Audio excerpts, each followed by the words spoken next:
You saw an opportunity there, and that's the main topic of our show today. And you seem to be very good and have a knack at seeing opportunities or even creating opportunities, going all the way back to when you were a freshman in college. So, what's some advice that you may have for athletes today when it comes to seeing that opportunity? Let's see it through the lens of Cassie and how you may recognize an opportunity and take advantage of that and pass some advice along. Sure.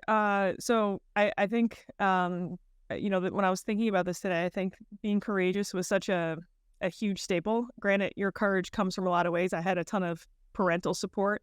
Yeah. But when I first got out of college, I moved back home, trying to find a job, and I have this opportunity to open a facility with somebody. And I look at my parents and I'm like, hey, if I do this, I'm gonna have to maybe stay at home for a little while longer. This isn't gonna be like hey, right away you're making a salary type thing. But I was just, I don't know, I was willing for the time of my life I was at. This seemed like the right choice, and it seemed like, I don't know, even though I had so many people telling me like this is not what you want to do. Like facilities are loss leaders, they're not going to yield you a good stable career.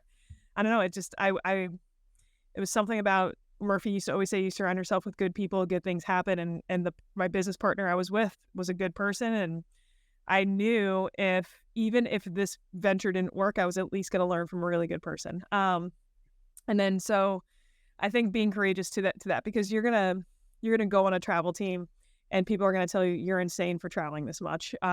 This softball is just a sport; it's not your whole life. You're gonna pick a college that might be not as well known for academics, and you're gonna have people tell you you should be going for academics more than softball. Why are you doing this? Whatever it may be, there's just that, like, whether that is other people you hear or maybe it's your own internal voice that's doubting you, being able to have that courage to fight against some of that doubt is, I think, going to be your first step to taking advantage at least of opportunities. Because so many times we have them and we see them, but we're probably nervous about taking advantage of them. Um, and then I think too, the next thing is almost being a little bit curious. I lose my curiosity when I get burnt out.